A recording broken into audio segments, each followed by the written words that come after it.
apreciados participantes de la maestría en Derecho Procesal Penal. Vamos a dar a iniciar la cátedra de Procesal Penal. Soy el abogado Sami Hamdan, docente del Instituto de Estudios Superiores de Investigación y Posgrado, y quiero darles la bienvenida a esta cátedra. En el día de hoy, pues vamos a entrar en materia con unos temas que tienen que ver con los principios estructurales del modelo acusatorio y los principios rectores del proceso penal venezolano.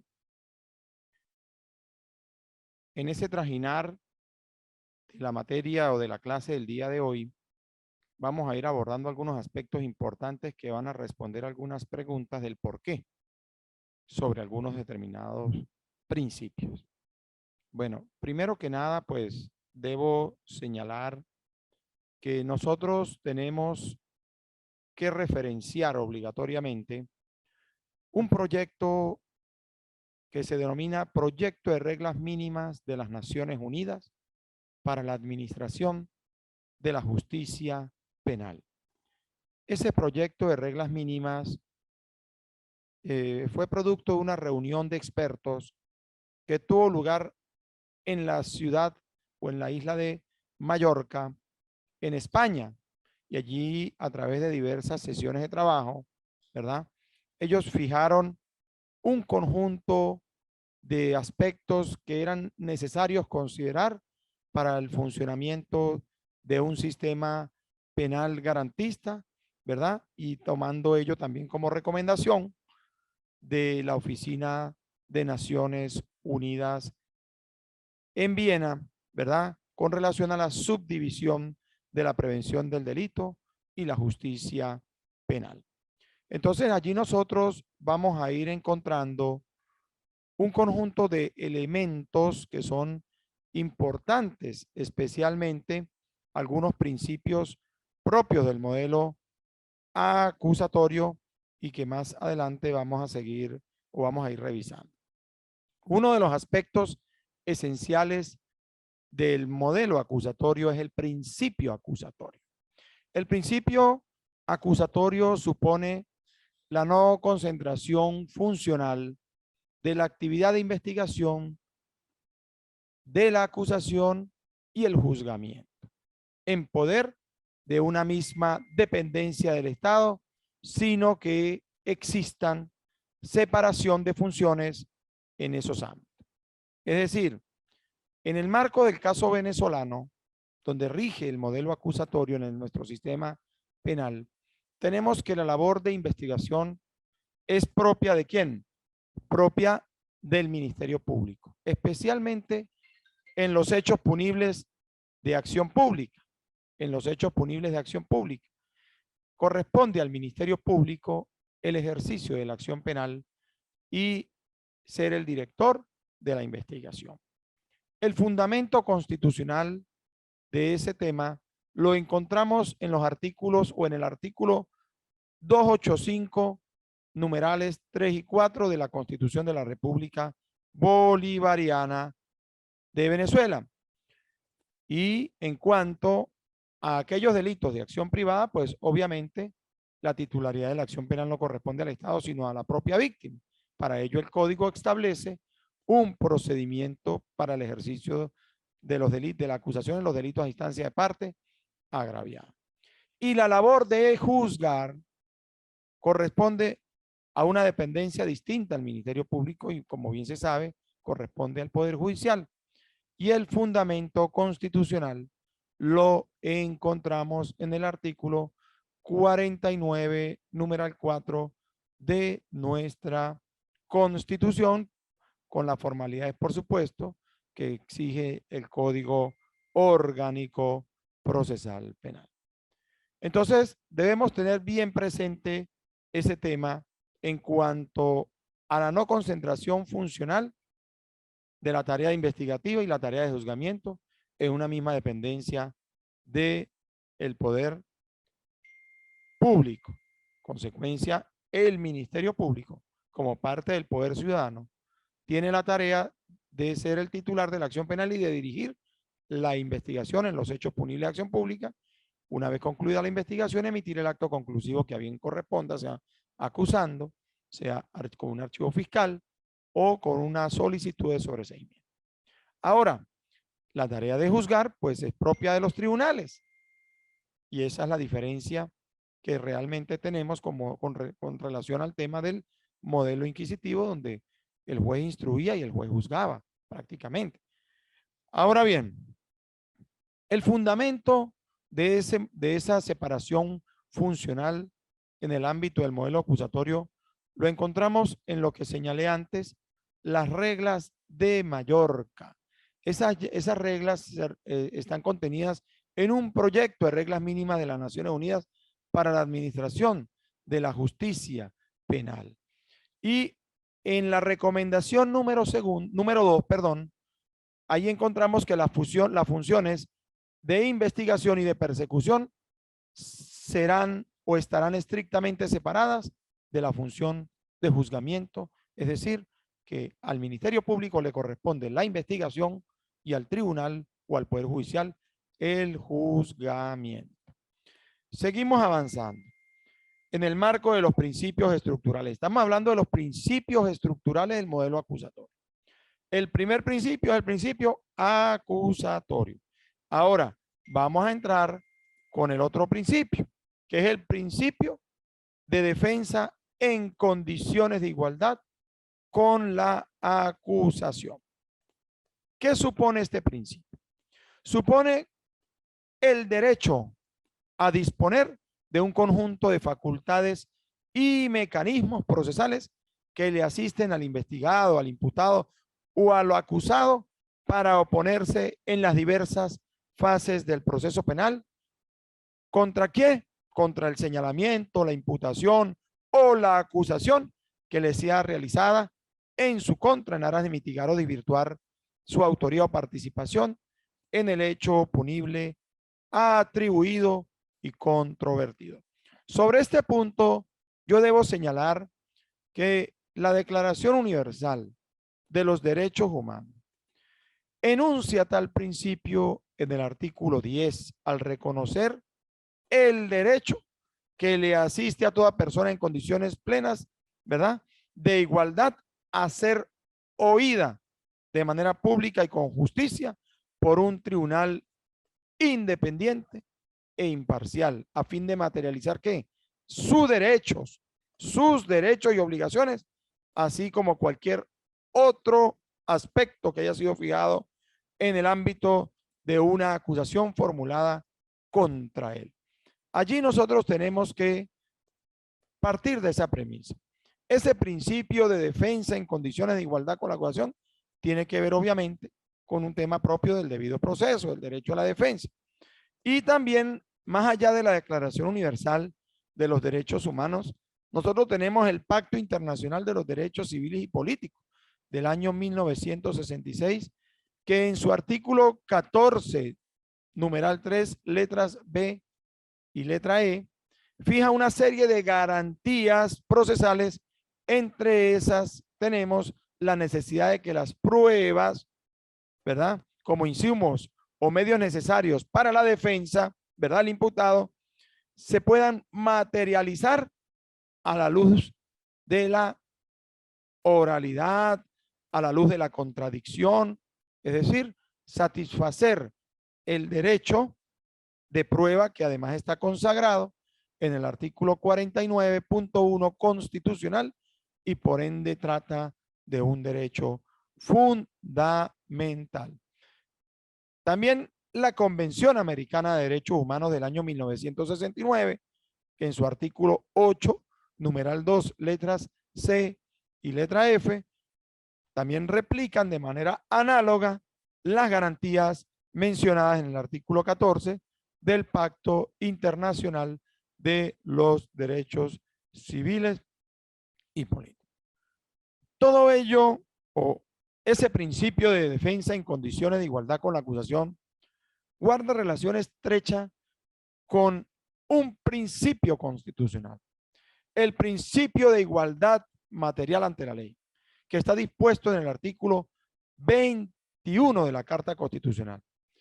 numeral primero. Sin embargo, ese encabezado del artículo 21 constitucional dispone que todas las personas son iguales ante la ley y no se permitirán discriminaciones, ¿verdad? Además de que el numeral segundo reitera que la ley garantizará las condiciones jurídicas y administrativas para que la igualdad ante la ley sea real y efectiva. El mismo derecho que tiene el acusador, en este caso, el Ministerio Público, para sustentar su escrito acusatorio, pues representa el mismo derecho que tiene el defensor para desvirtuar esa acusación en el desarrollo de un juicio oral y público. Y eso tiene que ver también con el tema del derecho a la defensa, el debido proceso, ¿verdad? En todo estado y grado de la investigación y de las fases procesales, encontrándose ellos precisamente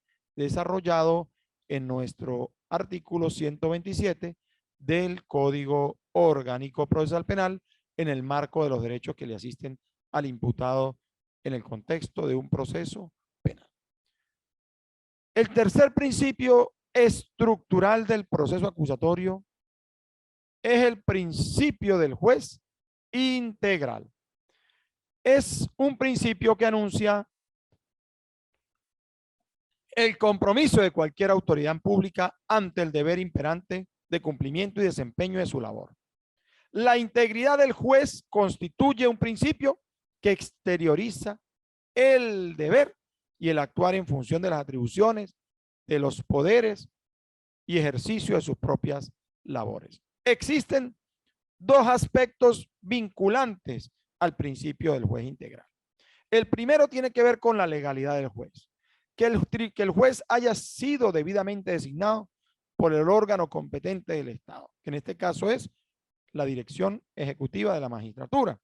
Y el segundo requisito es que actúe con imparcialidad. Es decir, que el tribunal que juzgue deba haber sido previamente creado conforme a las disposiciones de la ley. No podemos hablar de un juez que no ha sido debidamente designado por la autoridad competente del Estado y que asuma la responsabilidad de una dependencia del Poder Judicial creada también por el Estado. Entiéndase que no puede ser un tribunal ad hoc, entiéndase que no puede ser un tribunal de cortesía en lo absoluto, sino que tiene que ser un tribunal legalmente creado por el Estado y legítimamente ocupado por la designación que le genera el mismo Estado. Existen dos principios, como dije antes, vinculados a dos aspectos, vinculados al principio del juez integral. Y tiene que ver exactamente con la legalidad del juez que va a administrar justicia y también que ese juez sea imparcial. Es decir, que actúe con objetividad y fuera de cualquier influencia ideológica, político o fin, o cualquier otra circunstancia que pudiese alterar su imparcialidad. Ese principio del juez integral lo ubicamos referencialmente también en el artículo 10 de la Declaración Universal de Derechos Humanos, en el Pacto Internacional de los Derechos Civiles y Políticos, artículo 14, numeral primero, y en la Convención Americana de Derechos Humanos, en su artículo 8, numeral primero. Allí se exige juez competente, independiente y objetivo. Es decir, que allí se fijan exactamente las exigencias del principio del juez integral que debe caracterizar a quien administra justicia en cualquiera de las ramas del derecho, de las áreas del derecho. Ese principio del juez integral nosotros también lo encontramos constitucionalmente en los artículos 255 y 256 de la Carta Constitucional Venezolana. Allí habla de la imparcialidad y de la independencia, al igual que en el artículo 1 del Código Orgánico Procesal Penal, además igualmente del artículo 107 del mismo código. Entonces tenemos tres principios estructurales. El principio acusatorio es uno. El principio de defensa en condiciones de igualdad con la acusación es el segundo. Y el tercero, el principio del juez integral. No debemos confundir estos principios estructurales con los principios rectores del proceso acusatorio. Vamos de seguida a evaluar los principios rectores del modelo acusatorio. Tenemos el principio de oralidad. Bueno, la oralidad constituye una garantía de justicia en el contexto del proceso penal nuestro. El fundamento de la oralidad, más allá de hablar de la Constitución y de nuestro Código Orgánico Procesal Penal, lo encontramos en el artículo 10 de la Declaración Universal de Derechos Humanos. Toda persona tiene derecho en condiciones de plena igualdad a ser oída públicamente. Ahí encontramos perfectamente representada la oralidad y con justicia por un tribunal independiente e imparcial para la determinación de sus derechos y obligaciones o para el examen de cualquier acusación contra ella en materia penal. Ese artículo es importante. Eso forma parte eso es parte del bloque de constitucionalidad en materia de derechos humanos que ha suscrito y ratificado nuestro país en el concierto de las naciones. Tenemos también el artículo 14, numeral primero del Pacto Internacional de los Derechos Civiles y Políticos, que dice: todas las personas son iguales ante los tribunales y cortes de justicia. Toda persona tendrá derecho a ser oída públicamente y con las debidas garantías. Fijémonos cómo ese bloque de convencionalidad o de constitucionalidad suscrito por Venezuela en el ámbito de los derechos humanos, pues fija de manera puntual esos principios. Y por eso es que nosotros los encontramos hoy día fijados en nuestro modelo procesal, porque eso es parte de los compromisos que ha tenido que satisfacer el Estado para poder cumplir con esa suscripción o con esas condiciones fijadas en el marco del bloque de convencionalidad que ha suscrito y ratificado nuestro país. También tenemos el artículo 8 de la Convención Americana de Derechos Humanos, que dice: toda persona debe ser oída con las debidas garantías y dentro de un plazo razonable. Ahí tenemos representada también la oralidad, además del proyecto de reglas mínimas de las Naciones Unidas para el procedimiento en materia penal, cuya elaboración data del año 1990 al año 1992, y en la regla 25.1 también encontramos representado o fijada allí la recomendación de la oralidad para el modelo de justicia penal de este lado del mundo. También la Constitución nuestra, el artículo 257 de nuestra Constitución, fija que el proceso es un instrumento fundamental para la realización de la justicia y señala también que las leyes establecerán la simplificación, uniformidad y eficacia de los trámites y adoptarán un procedimiento oral, breve y público. Allí representamos también la oralidad. Allí se fija de manera categórica la necesidad de la oralidad en todos los procesos judiciales que se puedan generar en el marco de las áreas del derecho. Entonces, aparte de ello, pues, como estaba señalando yo antes, tenemos en la Declaración Universal de Derechos Humanos, el Pacto Internacional de los Derechos Civiles y Políticos y la Convención Americana de Derechos Humanos, además de las reglas de Mallorca. Pero yo cuando hago referencia al bloque de constitucionalidad, yo quiero dejar bien claro este punto. Cuando ustedes revisen el artículo 23 de la Constitución, allí van a encontrar que los tratados, pactos y convenciones relativos a los derechos humanos suscritos y ratificados por Venezuela tienen jerarquía constitucional y prevalecen en el orden interno en la medida en que contengan normas sobre su goce y ejercicio más favorables a las establecidas en la Constitución y en la ley de la República, y son de aplicación inmediata y directa por los tribunales y demás órganos del poder público. ¿Qué nos dice este artículo? Que tanto la Convención Americana de Derechos Humanos, el Pacto Internacional de los Derechos Civiles y Políticos, que fijan una cantidad de garantías allí en favor de las personas y que atañen al tema de los derechos humanos, pues son de aplicación preferente a la Constitución en aquellos temas que contengan un mejor tratamiento. Es decir, que ese bloque de constitucionalidad o de convencionalidad son parte extensiva de la Carta Constitucional. Y bien pudiera un juez de la República al querer satisfacer determinado derecho a determinadas personas, ¿verdad?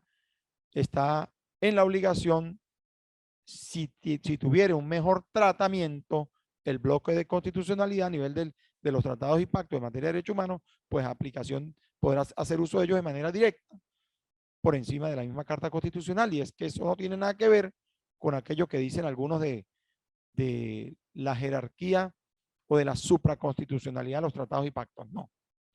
La jerarquía es constitucional. Ese bloque de convencionalidad es parte extensiva de la misma Constitución por reconocimiento propio del artículo 23, que allí lo enuncia y que trata del principio pro homine.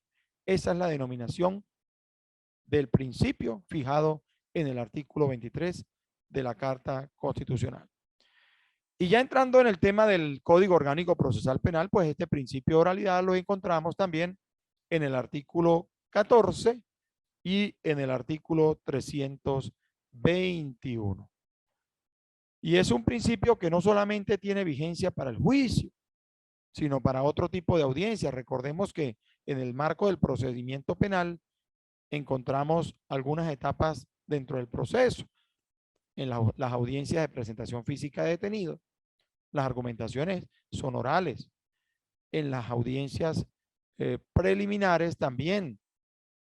Entonces, en las audiencias especiales fijadas por los jueces de control para resolver determinada incidencia, pues también allí podemos observar exactamente la materialización del principio de oralidad, más allá de que el artículo 14 del Código fije que el juicio será oral y solo apreciarán las pruebas incorporadas en la audiencia conforme a las disposiciones de este código. Es decir, la oralidad no se concentra única y exclusivamente para la etapa de juicio, sino para todas las etapas del procedimiento penal.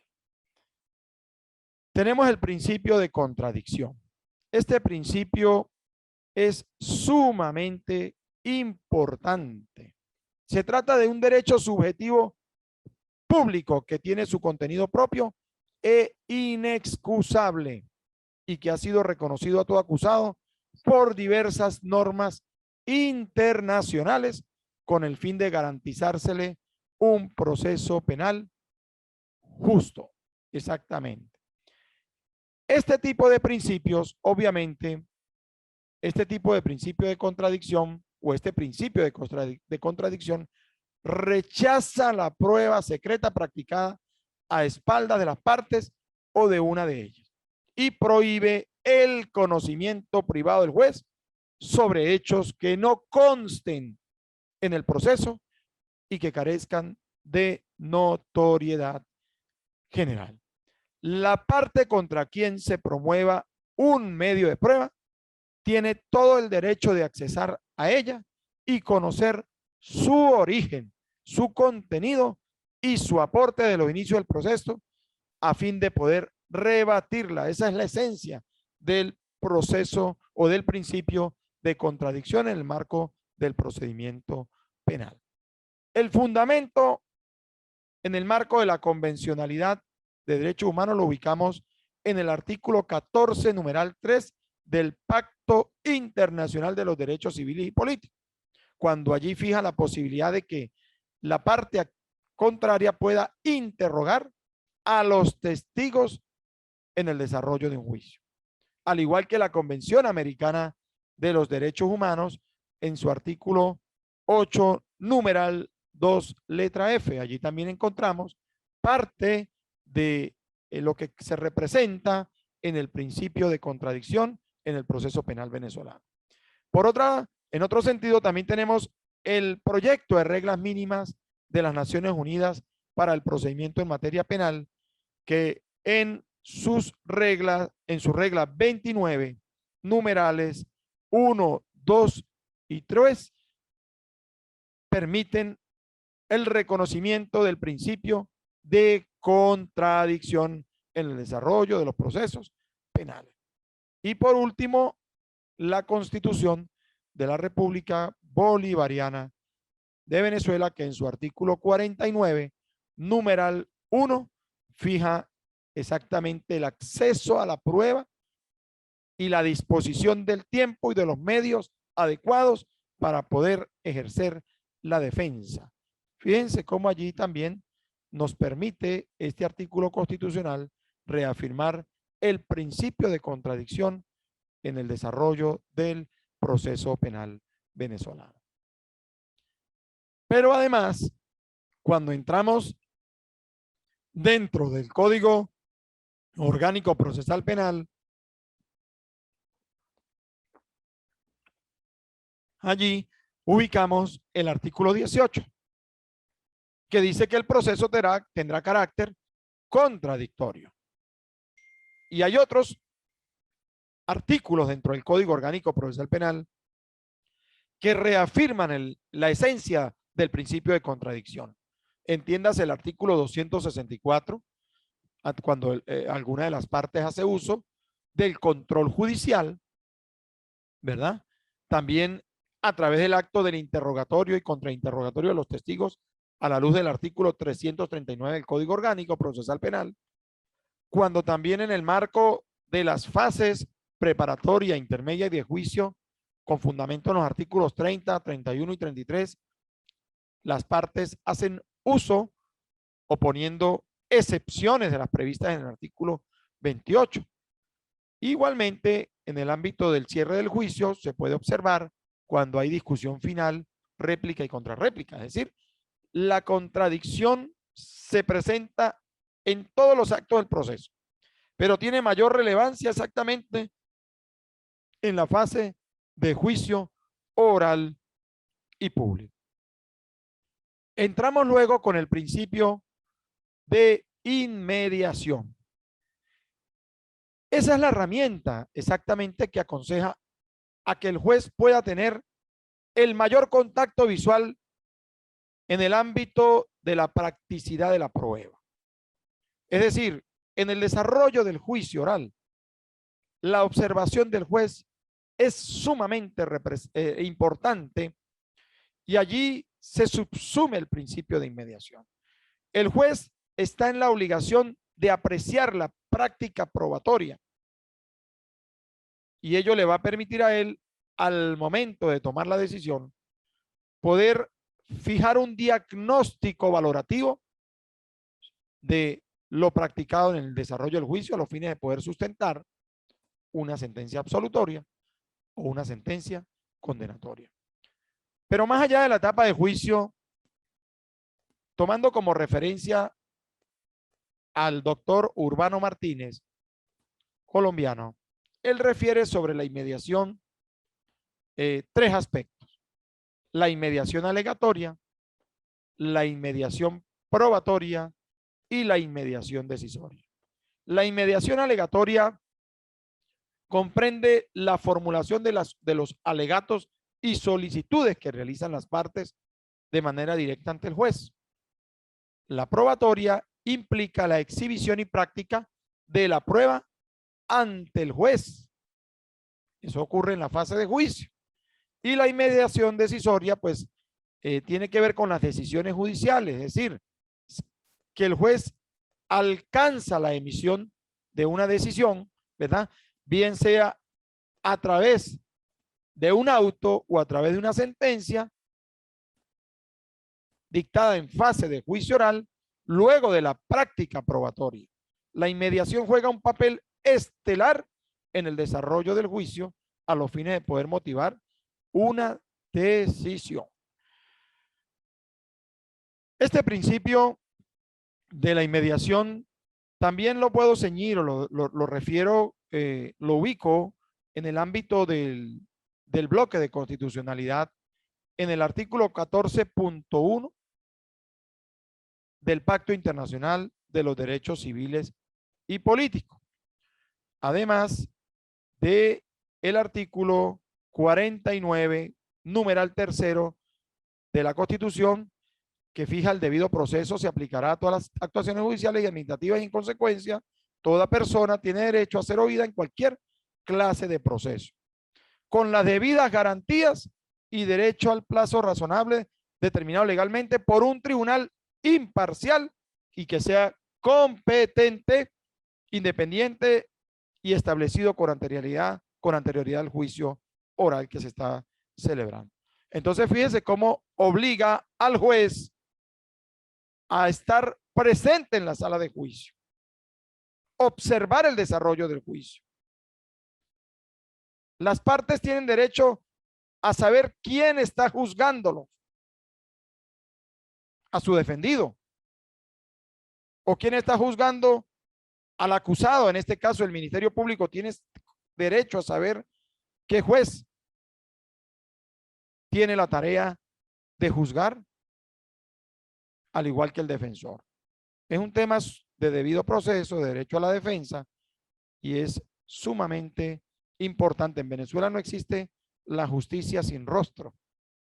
No pueden existir jueces sin rostro, como en una ocasión ocurrió en la vecina República de Colombia durante las décadas de los 90, 80, 90, con relación al tema de los carteles del narcotráfico, y que trajo como consecuencia la implementación de la justicia sin rostro.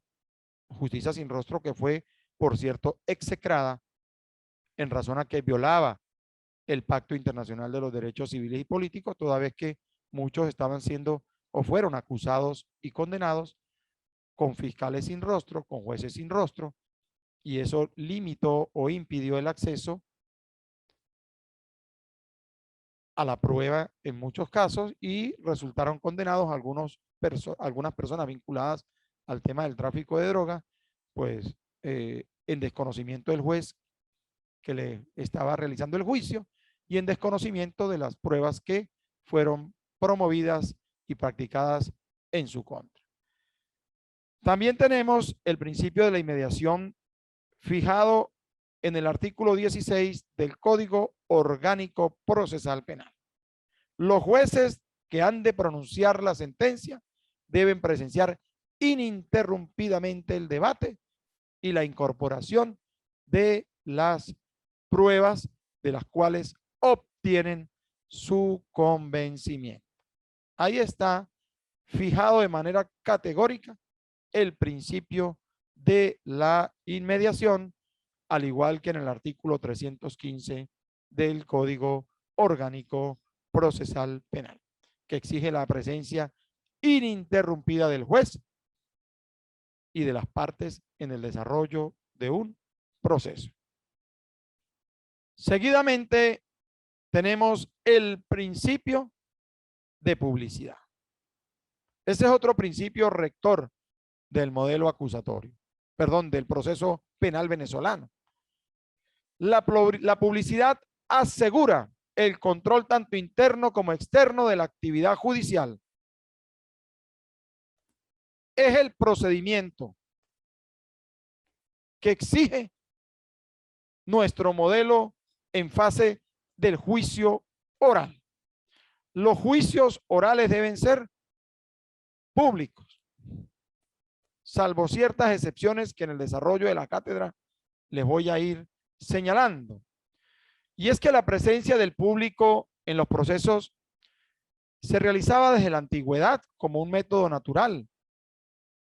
Así lo hacían los griegos, así lo hacían en Roma, y hoy día pues forma parte de una de las garantías de pulcritud que le puede generar al acusado en el marco del desarrollo de un juicio que se ventile en su contra.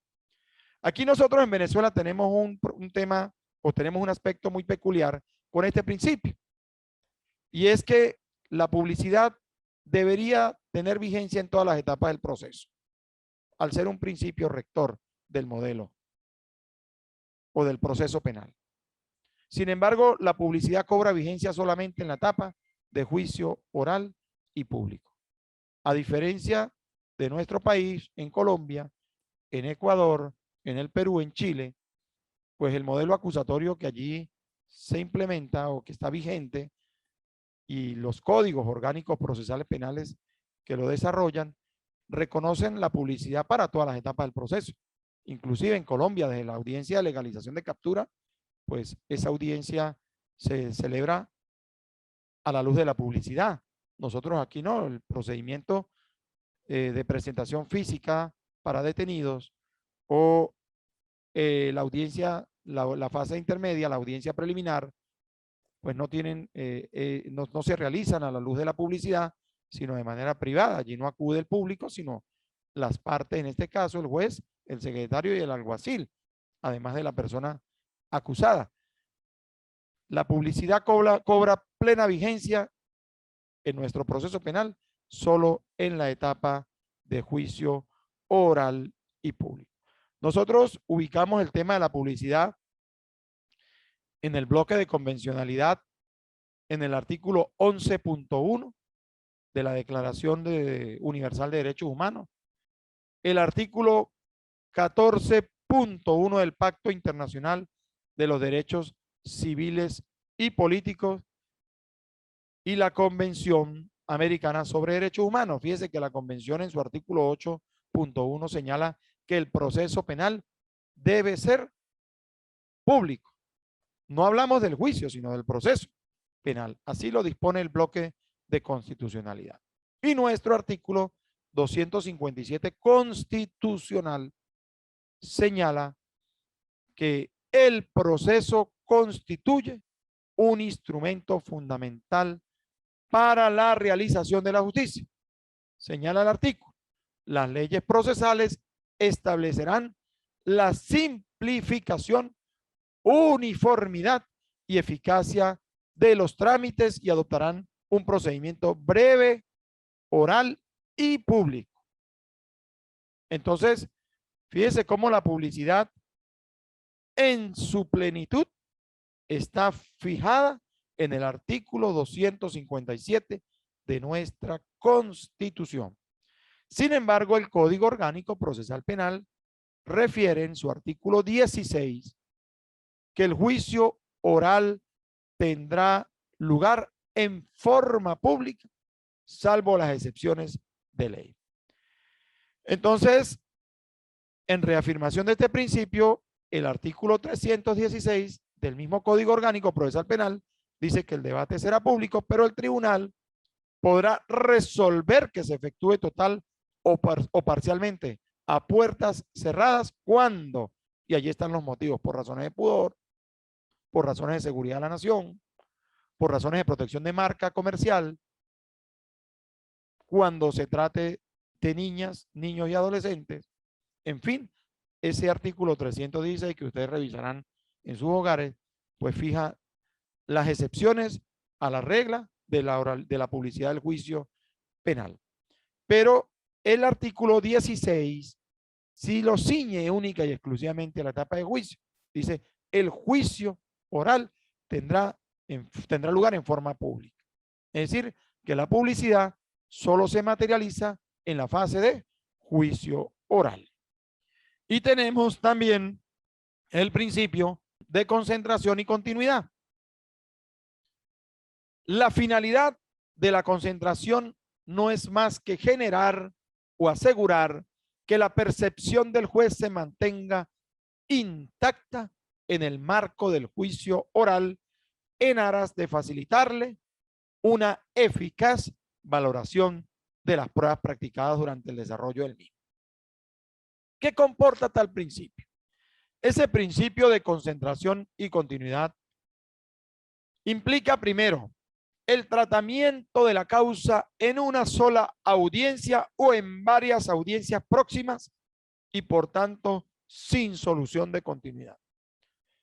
En principio se requiere que el juicio se celebre en una misma audiencia.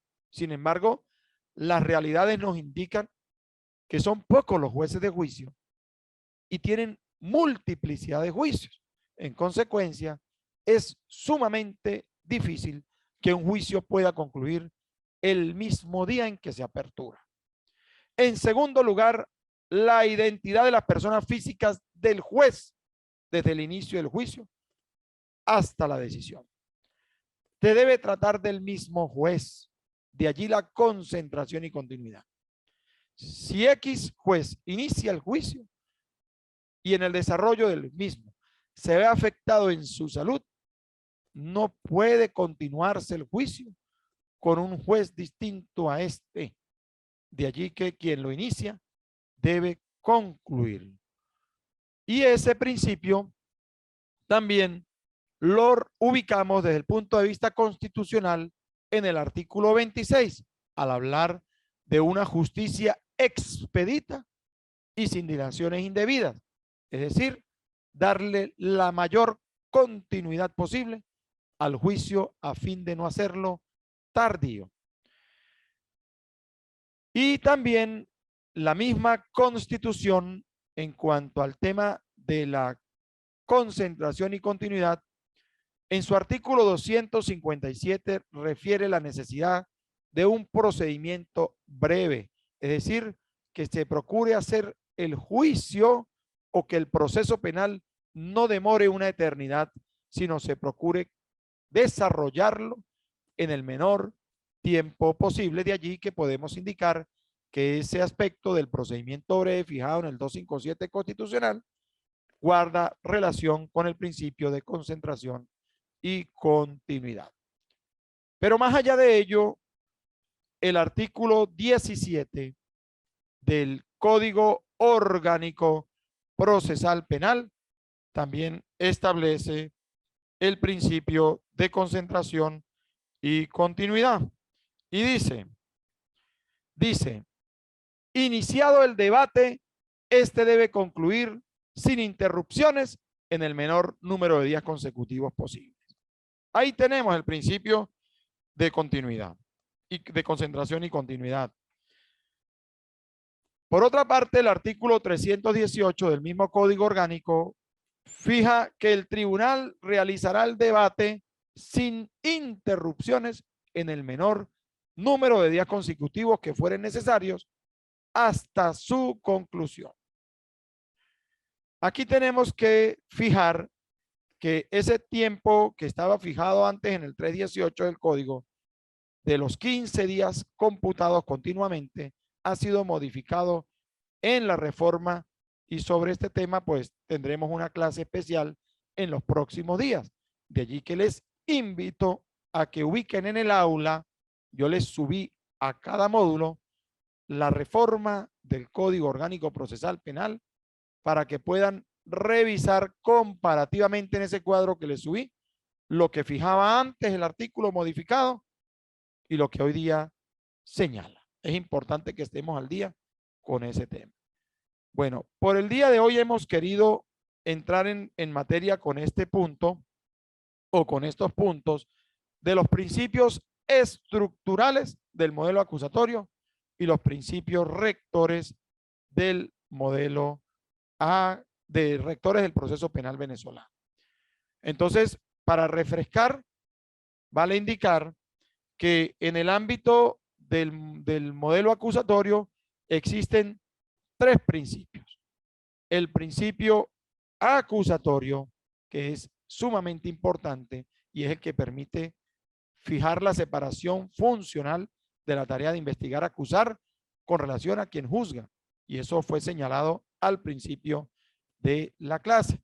Tenemos también el principio de defensa en condiciones de igualdad con la acusación y que desde el punto de vista constitucional lo vinculamos con el artículo 21 que fija el principio de igualdad material ante la ley y el principio del juez integral que también en lo constitucional fue fijado en el artículo 257, perdón, en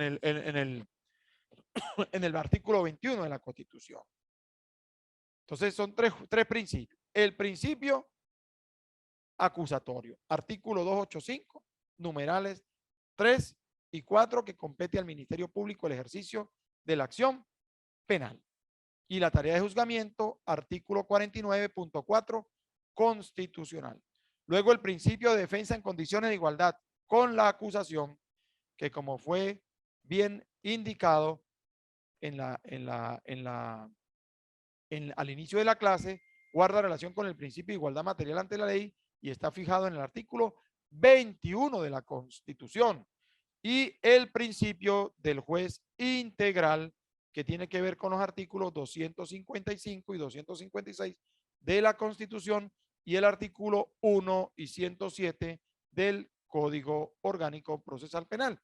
Y luego nos paseamos por el principio de oralidad, principio de inmediación, principio de contradicción, principio de publicidad y principio de concentración y continuidad, que son los 5 principios rectores del proceso penal acusatorio.